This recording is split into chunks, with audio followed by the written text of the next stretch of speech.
you will see that it is being recorded now. We do ask that during the student presentation and them answering questions that you do keep your microphone muted unless you're asking a question. And we are going to focus, as I mentioned, on the process of applying to graduate school and different tips and tricks for submitting a strong application. But we also do encourage students attending this webinar to ask your own questions. So to do that, feel free to use the chat function or to raise your hand when we get into the Q&A portion. You can also turn on your video when you're asking questions. I'm in it, yeah. And just asking also for folks to mute. It seems like maybe a few people are unmuted on this call, so just make sure that your microphones are muted as we're going through. And as we are going to try to answer all of the questions that come in today, it's possible that we might not get to your question. If that's the case, our contact information is on this slide. The best email address to get in touch with us is comgrad@bu.edu. So again, if we don't get to your question, I'll send out this email in the chat at the end of the presentation, and you can always feel free to follow up there. So now I'm going to hand it over to our current students to quickly introduce themselves before we move on to asking some questions and giving some tips and tricks for applying. So Destiny, do you want to kick us off? Yes, my name is Destiny. I was a first year grad student, first semester. Now I'm a second semester first year grad student. I think we are all, or I'm in the MSPR program. I'm from McDonough, Georgia, so you can probably tell in my accent. And I didn't really have a favorite class. I liked them all, which is probably regular because you're in your master's, so you might like everything you studied.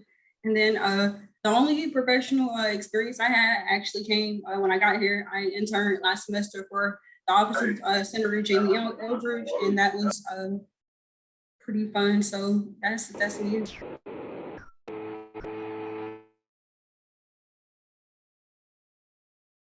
Thank you, Destiny. So we'll move on. And Hannah, if you want to introduce yourself, that'd be great. Thank you. Yes, hi everyone. My name is Hannah, and I'm currently a grad student in the Master of Science in Television Producing and Writing program. And I'm from Edwardsville, Illinois. And my favorite class, kind of like Destiny said, I did love all of my classes, but my favorite one was definitely writing the sitcom with Adam Lapidus. So if any of you are thinking about going into the writing program and come to BU, I definitely recommend taking classes with him. He's great. He works for Disney Channel. So it's super cool to learn from him. And I was actually a psychology major in undergrad, so I didn't do anything related to television. But through this program at BU, there is a semester in LA option where we can do internships. So I'm really looking forward to getting the opportunity to do some of those there. Awesome, thank you. And then last we have Adele. Hi everyone, I'm Adele. I actually just finished my program in MS in Advertising, so I'm no longer a student anymore. I was also a BU student undergrad.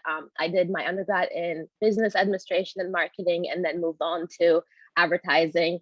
I'm originally from Turkey, from a very small town called Mersin. It's actually not that small, it's 1 million people or so, but it's considered small to us, so I just say that.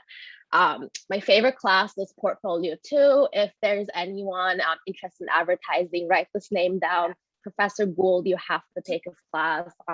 It was an amazing experience I just took this semester. And then for professional and internship, I've had so many internships over this years for marketing and advertising. I was so lucky to be able to do that. My last internship was at a little agency called Boathouse. They're very local, but they're looking to expand. So if anybody's interested, definitely check them out. And then I can't stop without saying this, but my favorite job ever was working with Jackie and Kayla at the grad affairs office. I've been with them for almost a year now, and it's been literally the best job I've ever had. So you're going to be in very good hands, guys. Yeah, so thank you so much to our current students for being available to answer questions today. So I do have a few questions prepared on this slide.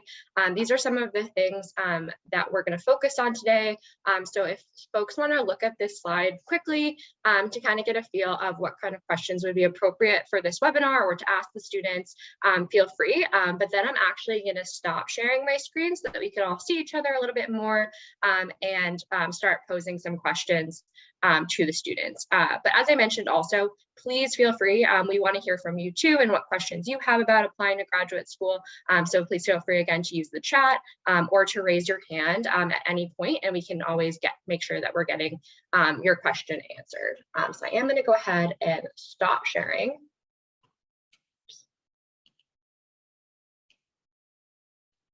Oops.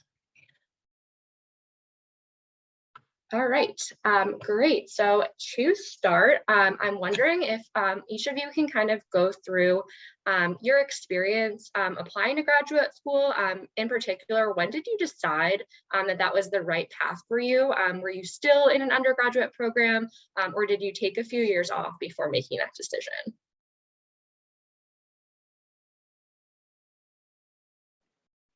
Which order should we go in? Just jump in if you wanted to just jump in. So Adele, since you're Okay. unmuted, if you want to get it started. Sure, I'll get it started. So I actually didn't go directly into my master's program after undergrad. I ended up working for a year.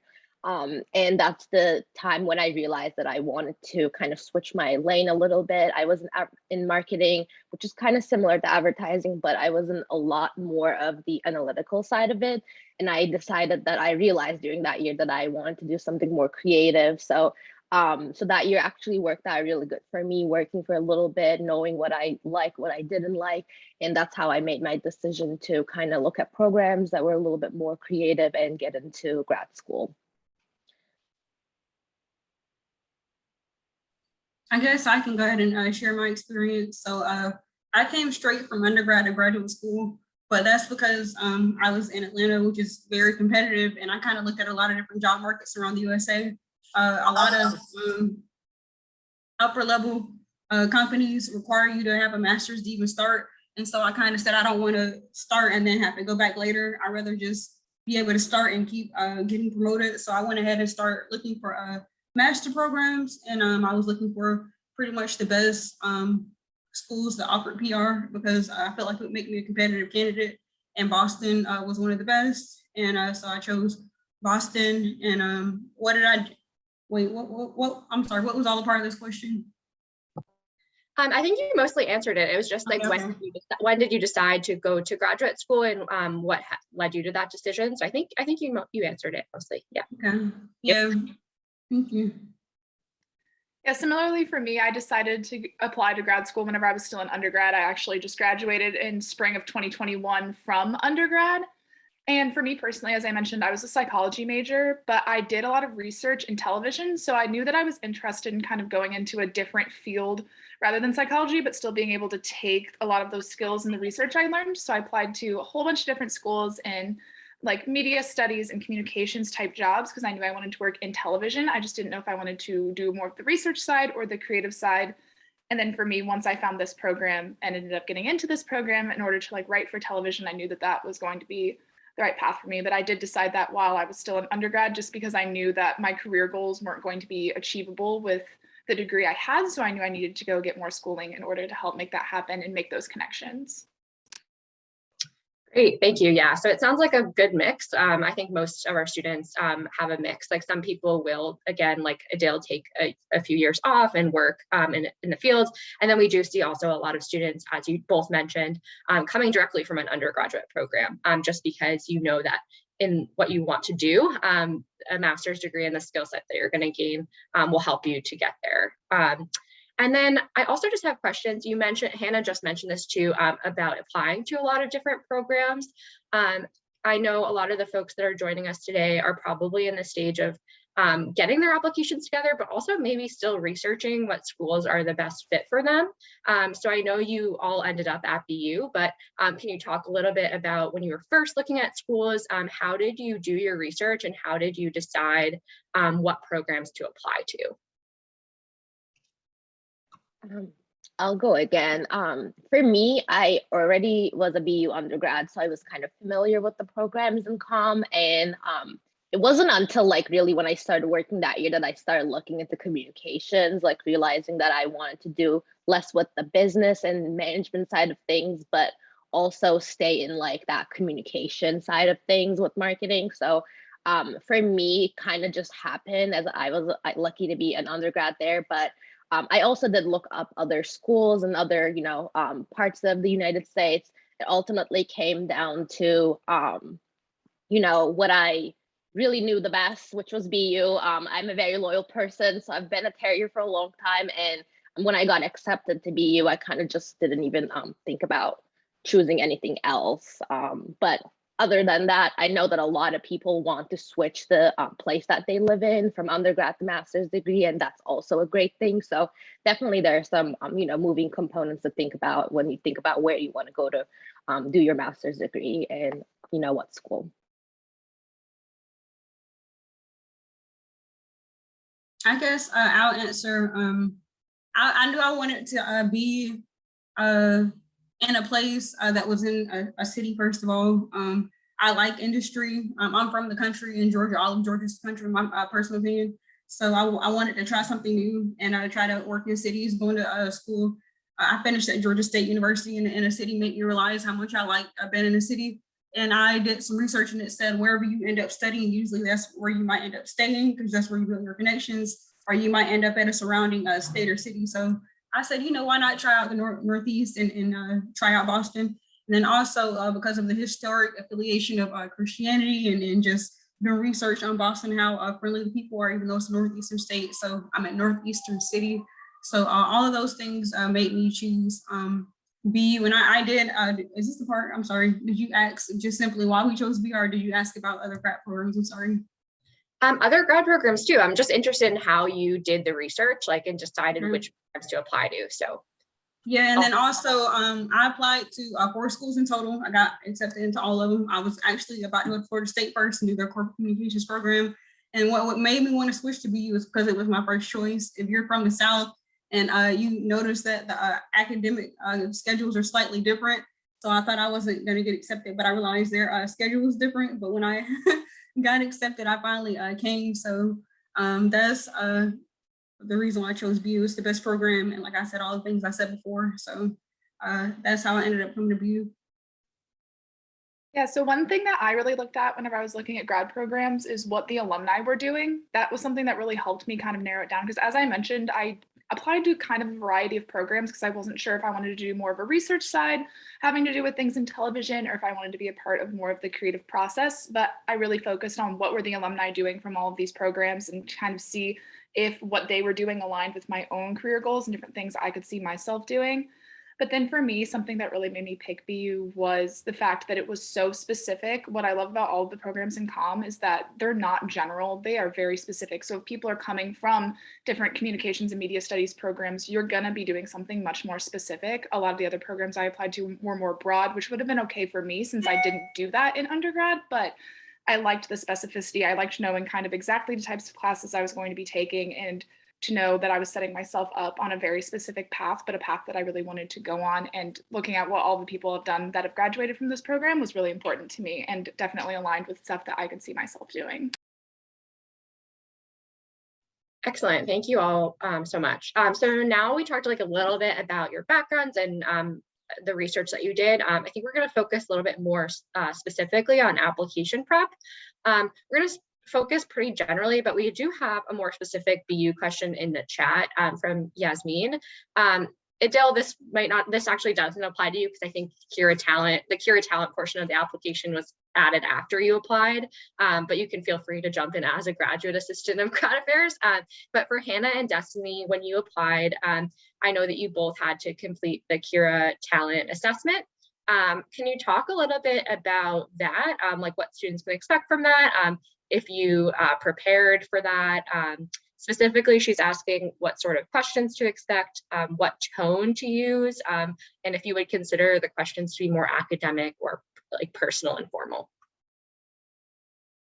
If you remember. I was gonna say, I'm trying to remember, but I applied to 2 programs at BU, so I actually did the Cura Talent twice, and they do give you a practice beforehand, which is very, very helpful, and I definitely recommend doing the practice before you go into it, because that'll help just loosen you up and get you prepared. But I know what I just kind of did was I looked up on the internet just like general questions that they would ask you like in like a job interview type setting or like a grad school application setting, just so I was prepared to kind of talk about like a challenging time I went through, or I believe one of my questions had to do with like working in a group and how you kind of navigated a situation. So I think that they relate to academic experiences, but I also know that I talked about some like extracurriculars in undergrad and how they related. So it's kind of like personal, but also like professional academic settings, those types of questions to kind of get to know how you've overcome things or how you work through things and work with others. But it did feel fairly informal, but still presenting the best part of yourself that you can and just answering the questions in a professional way, but it wasn't super like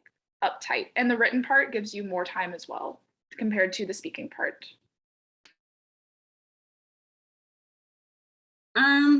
I agree with Jen, I think I'm pronouncing her name right.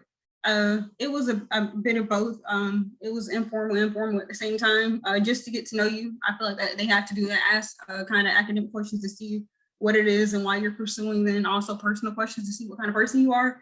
I also did research on what kind of questions they may ask, I'm sorry. And then I also tried to look up hard questions that are usually asked during job interviews that I had in the past, and just also hard questions that people ask to see if I can answer them.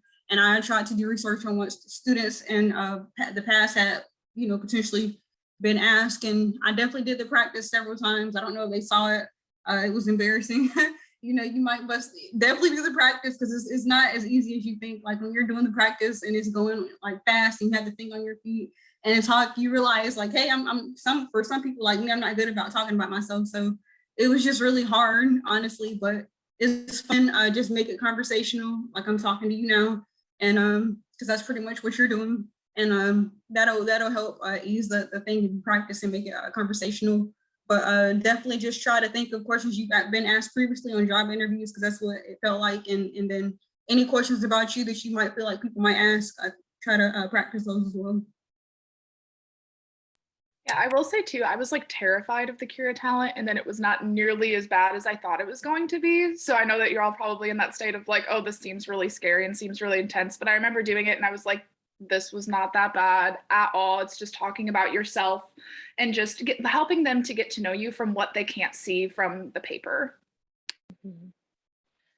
Just to jump in, I think like a little trick is to kind of like realize and acknowledge that there's nobody on the other side of the computer that is like lifetime listening to you. So I think if you kind of internalize that thought of like you're on your own space, even though there's a time limit, it's just you and the computer. So I think doing that kind of calms the nerves a little bit.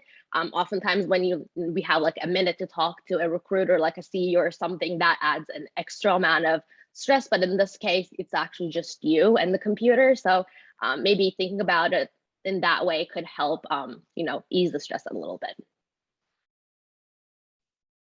Yeah, those are all really good tips. And I want to clarify, Destiny, we do not watch the practice questions, so practice away and do as many of those as possible. I think that's a really good way to practice. And then as everyone mentioned, I think it's the best way to think about Cura Talent is kind of like an interview. So a lot of the questions that are asked would be kind of similar questions to what you might have been asked in a job interview or an interview if you are interviewing for like admissions for other schools. So that's probably the best way to think about that. But then also other things about the application that some folks might have questions about is really how to build a strong application. So one thing that we get asked kind of a lot is about recommendations. So how to select your recommenders. So I know for all of you, you would have had to pick, 3 folks to write a recommendation for you. So how did you pick those people and how did you approach them to write you a letter of recommendation?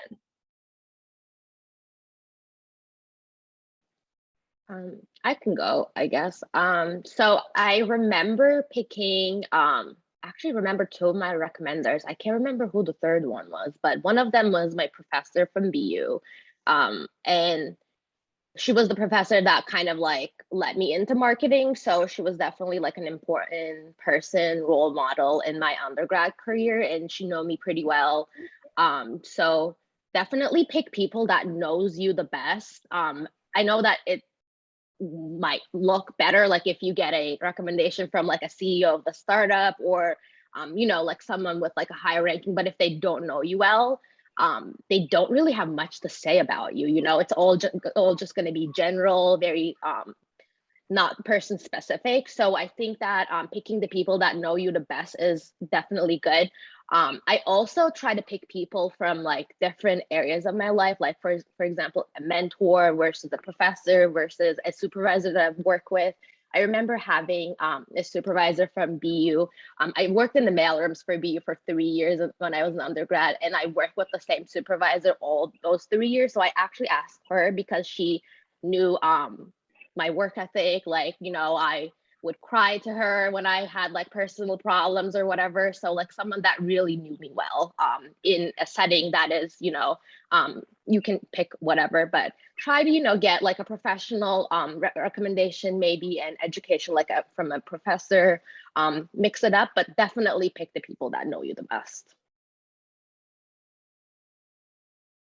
Yeah, for me personally, since I came straight out of undergrad and didn't have any type of working experience, I did end up going with 3 different professors, but ones that kind of knew me from different settings, because one, I worked in her psychology lab and classes as well, other than just having her as a professor. Another one was my undergraduate thesis advisor. And I approached them in person, I believe, but with COVID, I know that some of that can be tricky because I know I had to email one of my professors as well, which is totally fine. And a piece of advice that one of my professors gave me when asking people for letters of recommendation is to ask if someone can write you a strong letter of recommendation and to not be upset if they tell you no, because they A, might just not have time, or B, they just might not feel that they can write you the strongest letter. And even though it hurts to hear someone tell you no, you want those letters to be as strong as they possibly can. So definitely that's some advice that I took, and I definitely want to pass that along to all of you, because if that happens, it will not be the end of the world, because you want it to be the strongest it possibly can. But I agree, just talk to people that you know can write those strongest letters for you and make sure that they can and they're able to do that for you. I agree with Hannah. And sorry for me taking my glasses on and off. We just got them, and the medicine and stuff is not working with this glass and my computer. Okay, so but back to the question. I'm sorry. Definitely try to ask in advance. The earliest you can start asking for recommendations. Go ahead and start asking for them, because professors are just as busy or busier than us, and they might want to make it thoughtful. The more time they have, the more thoughtful it will be. So ask as early as you can. Let them know all the deadlines. If you can send them your resume. Let them know any kind of, you can't tell them what to write, but any kind of details you might want, think that might be important for them to include. Go ahead and give it to them. Something that they might not know about you. Try to ask. I had asked teachers as well, because I didn't really have any professional experience. Most of the stuff I did was on campus, so it might have been administrators. I don't remember who actually be, but definitely professors I asked. Anybody whose class I thought I did pretty well in, who made an impact on me, whether it was a mentorship throughout school, because sometimes teachers and professors become that, or I interacted a lot in their class, or I overcame something in their class. Like I might have started off struggling and then I ended up doing well. But just a professor who you felt like you made some kind of connection with, who might, even if it's a class that might relate to something that you might need or study at BU, that might be helpful. So it's not always about which professional experience is awesome. Professional experience is awesome, I'm sorry.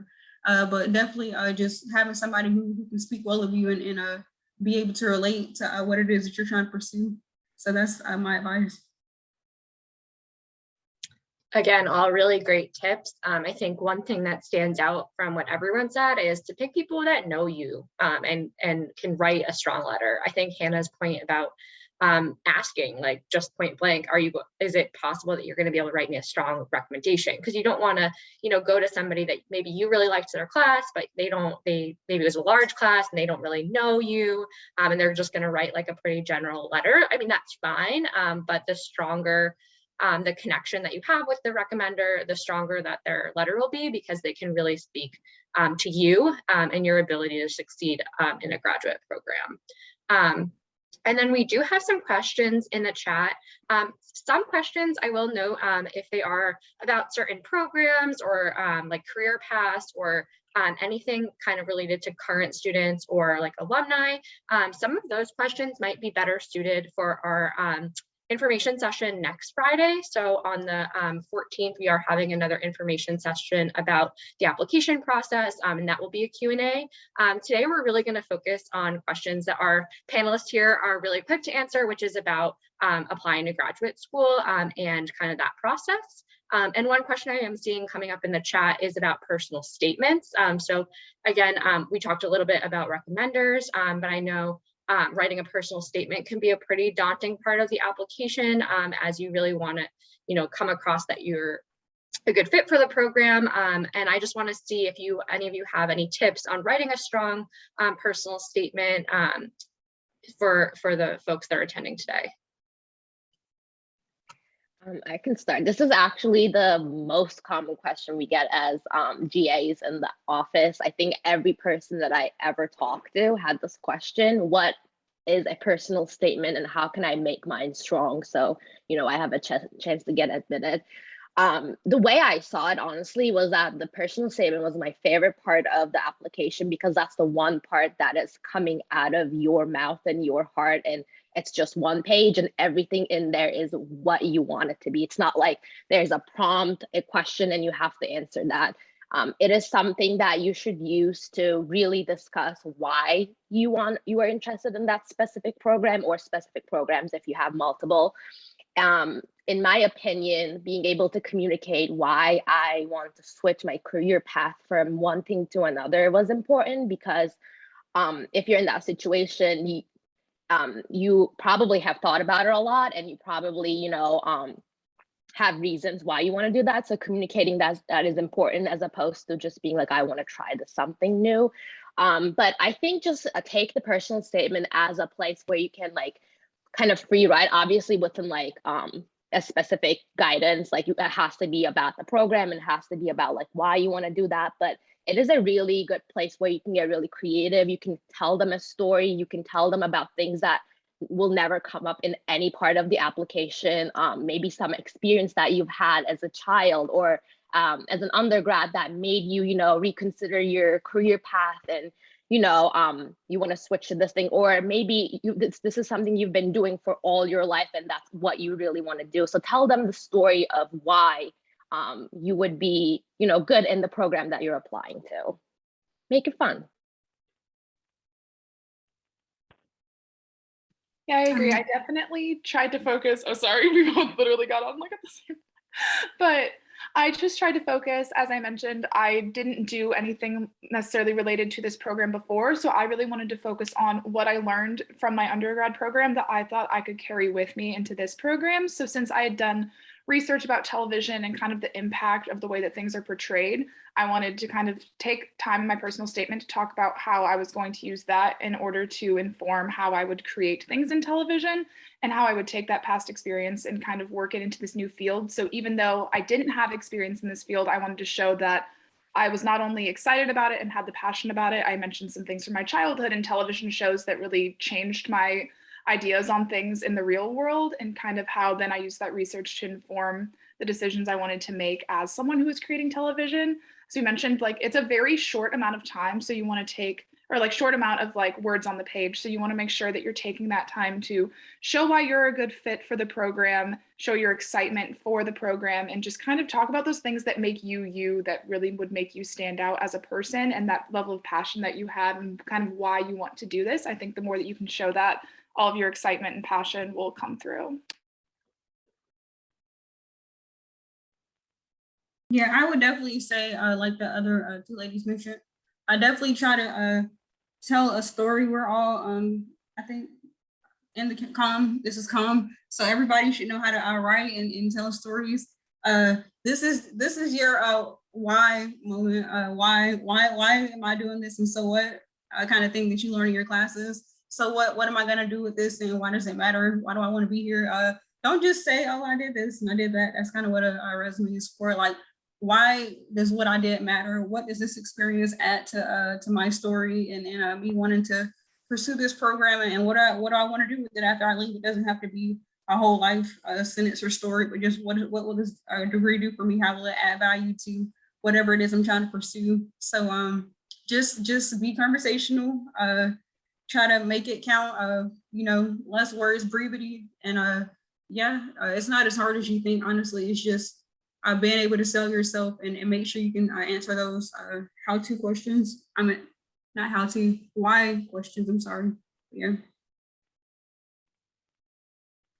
Great. Yeah, I think the why is really central to this. It's like, why are you pursuing this program? And if you're able to communicate that clearly to the faculty, that'll really help them to understand your goals and whether or not the program is a good fit for you and is going to help you to get there. We have a few questions in the chat about GREs, and I know the GRE is not required for our master's programs, and we don't have to spend a lot of time on this because I don't know, but did any of you take the GRE? Yeah, Hannah did. Is that the only person? Okay. Yeah, Hannah, when you were preparing for the GRE, what are some tips that you have for that? I know we don't require it, but just for some students that might be applying to schools and are thinking about taking it either for other applications to other programs or just as an optional component for COM. So I did the GRE online, and I believe whenever I signed up, you get like 2 free timed practice tests. So I definitely recommend doing those. I also got like a 5-pound book of questions and would practice on all of those and figure out kind of what I needed to do. I also think I paid a little extra to get some practice writing questions, but I know for me personally, I did not do as well as I wanted to do on the GRE, and I thought about retaking it. But then as I was looking at the programs, I realized that I applied to 9 total programs and only 2 were going to make me submit the GRE, and 1 was just for scholarship consideration. So thankfully, we're kind of moving away from that because I consider myself a decent standardized test taker, but just did not do great on the GRE. So I was thankful that Boston was not requiring it. But definitely, I would say the more practice, the better. I think the biggest enemy with the GRE is time. I felt like I knew the answer to a lot of things, but the pacing, especially on the math questions, I would second guess so much. So definitely, if you're taking the GRE, make sure you're practicing those timed questions to make sure that you're pacing yourself. Yeah, all good tips. And I think you're right. The GRE can only show so much of an applicant's ability and, fit for the program. So that is why the College of Communication has moved away from requiring the GRE. Of course, if you want to take it and you feel good about your score, you're always welcome to submit it. But the only program that still requires the GRE is our PhD in Emerging Media Studies program. And then it looks here for Erica, for your question about personal statement versus statement of purpose, they're pretty much the same thing, I believe. Although for our programs, you do want to make sure, and I'll post the link in the chat, that you're looking at our website because all of the programs do have different prompts for a personal statement. So some of them are more general, like tell us about yourself and why you want to pursue this program. But then other programs do have more direct prompts that you need to follow, as well as other programs like the television program do also require writing samples in addition to your personal statement. And then I also want to talk about timing of applications. So we at the College of Communication have 2 deadlines. So we have a priority deadline, which is in February, and then we have a final deadline, which is in May. I know you all might have done something different, but when did you apply and finally submit your application to the College of Communication? January 31st. I remember the day before the priority deadline. If you already are looking into, all of this, which I was too, around this time, I remember doing the same exact info session. I think you definitely have time. So if you just want to, get it out of the way, you will hear back way sooner.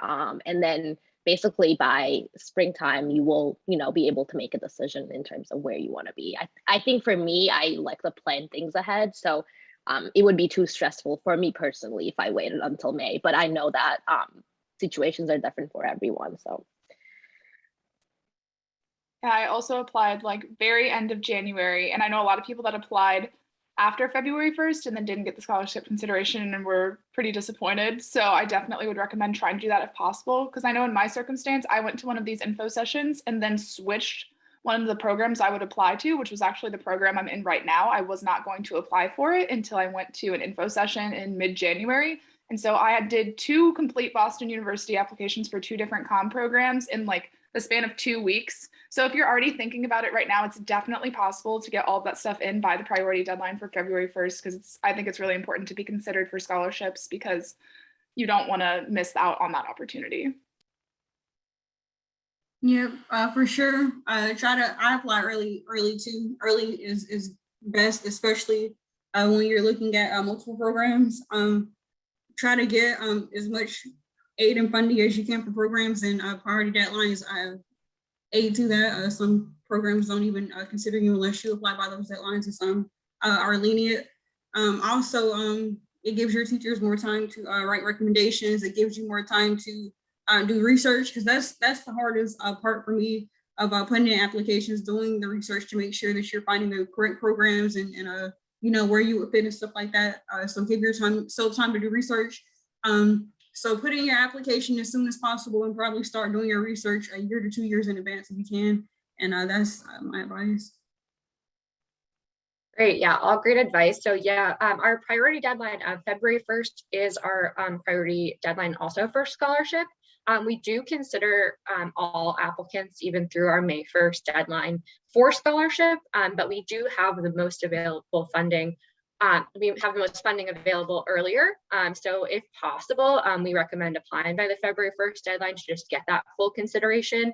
And then also, as Adele mentioned, if you apply by February 1st, you'll know your admission decision in time if you are accepted to attend our accepted student visit days, and you'll just have a little bit more time to get the information that you need before making that decision to enroll. And then Hannah, there's a question specifically for the TV application that I'm wondering if you could answer. So a student is wondering if you have any tips about specifically the writing sample. So I know we talked about the personal statement, but about the writing sample. Yeah, so I know for the writing sample, because I noticed that you said producing management. So as producing and management, if you're applying to that track, you don't have to do the writing sample, but I do know that several people in my program decided to do it as producing management because then they could take writing classes as electives, which they've absolutely loved doing. But I think whenever I applied, if it's still the same, it was 3 pages maximum of a script from any current show or recently canceled show. So I know in my case, I wrote a sample from Love, Victor and just kind of wrote a little scene of dialogue between 2 of the characters. So if you're doing that, I recommend picking a show that you know well, that you feel like you can write the characters of. And I had no previous script writing experience, so I just looked up like general format and tried to get it as right as I could, but just focused more on the words I was putting on the page, knowing that I would have some time if I wasn't formatting everything correctly. So definitely don't let that stop you if you don't have experience in writing those types of scripts, because I ended up submitting my application thinking I wouldn't even get into the writing program and then did. So I definitely recommend just doing the writing sample. It was super fun. And yeah, just pick a show that you know well that you feel like you can write for.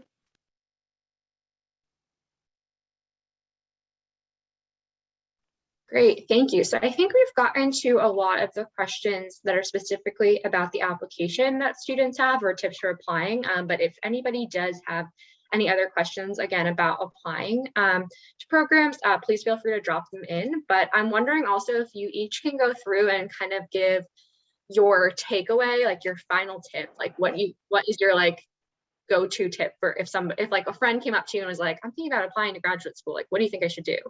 Like what's kind of your go-to tip for our students? Yeah, that's another very popular question in our office. Everybody is like, there is no secret formula, I will say that. But in my personal opinion, the most important thing when you're going into a master's program is to make sure that that's actually what you want to do. Like, don't do your master's just because your parents are telling you or the society is telling you or whatever, this and that. Like, definitely pick something that you're very, very interested in, because let's be real, this is like an extra layer of thing that you're doing for yourself, and it's a great thing to do. But if you are spending your time on something that you absolutely have no interest in, it's not going to work out, because we all get through undergrad because we have to. Now, like Destiny said, more and more jobs are requiring master's degrees. So that's sometimes a thing where people think I have to go and get it, but take time if you don't know what you want to do yet. Maybe working a little bit is helpful, but when you will know like what kind of things that you're interested in. Like Hannah said, she found like a program that she's very interested in that's so different than psychology, and I'm sure she came into this knowing that that's what she wanted to do, and that I think that's the most important thing. You should be really willing to put 500% of you into this program because it's only going to be a year and a half or 2 years at the most for most of our comp programs. So it'll go by so fast. And you should really be, focusing on bettering yourself within that time in a field that you're really interested in. I think that would be my takeaway. Don't apply to something that you're not interested in. I definitely agree. And I think going off of that too, don't be afraid in applying to a program if you think you won't get in. I know it sounds kind of cheesy, but like you don't know what opportunity you're going to miss out on by not applying. There's no harm in applying and just trying something. Like I mentioned, I did not think I was going to get into this program, even though I really wanted to. And then I did. And if I wouldn't have applied, then I would have absolutely regretted it. Or if I would have gone with a safer choice, I would have regretted it because this is exactly what I wanted to be doing.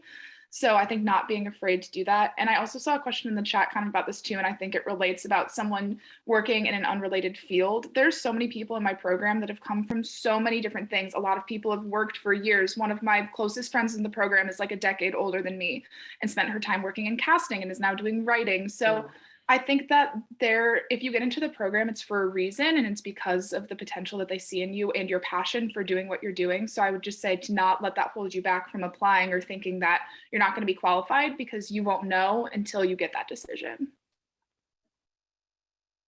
Yep, I definitely agree. First of all, she was talking about the GRE earlier. I'm gonna crack a joke, like if I had to take the GRE, I probably wouldn't have continued. So, and then even after the GRE, I wasn't like the top of my class. So, and I thought like you had to be the top of your class to go to grad school or to go to some of the schools I applied to. So as long as you have a passion and you meet all the qualifications, apply anyways. Don't just choose a job, decide, hey, I want to go to grad school because maybe I'll make more money, because you're not guaranteed to make more money after you graduate. Like she said, make sure you have a passion. And even if you don't know what you want to do yet, say, I want to do this for X, like I might want to do this because I want to be educated, or I want more development, or I want to be well-rounded, or whatever. Find out why you want to do this, because it is a lot of work. It's not easy, and it's a commitment. You might have to sacrifice, working less hours or whatever you have to do, traveling and stuff. So just make sure you have a really good reason on why you want to attend, and I say go for it. And yeah, don't take no for an answer. Don't not apply, because it's a quote. I'm sorry, I'm always using quotes. I was a journalism major. I don't know if you guys saw that in undergrad. It's a quote though. If you never apply, the answer is always no. So just go ahead and apply, and that's my advice. Yeah, I just want to add something, just like going off of that, like sometimes we think that we're not like talented in something. So like we kind of push away those opportunities, even though we are passionate about those things.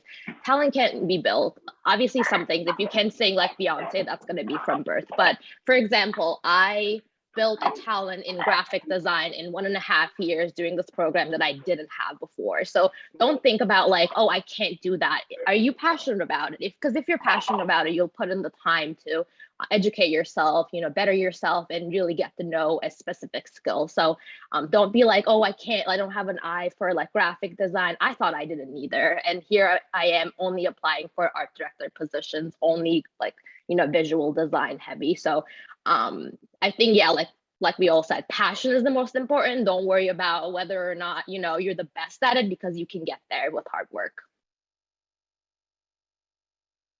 I think those are all really awesome tips. And yeah, like echoing that too, like you're going to school to learn. No one is expected to be coming in with the skill set. You're here to develop it and to learn from your your cohort, so that other students in your program, and also your professors. They're here to teach you. So coming from a different background is not going to hinder you in the application process at all, as long as, like we talked about in the personal statement, you can really articulate your interests and your passion in the program. So that's really what's going to help you the most. So I think we're probably going to wrap up this session, and I really appreciate Destiny, Hannah, and Adele giving us their time this morning. And again, the session will be recorded. If you want to refer back to it at any point, we'll be sending out the link. And we'll also, I'm just going to put into the chat our email address, which again is comgrad@bu.edu. I know there were a few questions that we didn't get to. mostly because they were a little bit specific about different degree programs for students that we don't have on the call right now, like journalism or other programs. So please feel free to reach out to us via email, and we'd always be happy to email with you or set you up with a current student that's in the program that you're interested in. But thank you all so much for attending. And again, thank you so much to our panelists. Are we leaving? so Bye. Bye. Thank Okay. you. Thank Bye, you. everyone. Good luck, everyone. Thank you, Adele.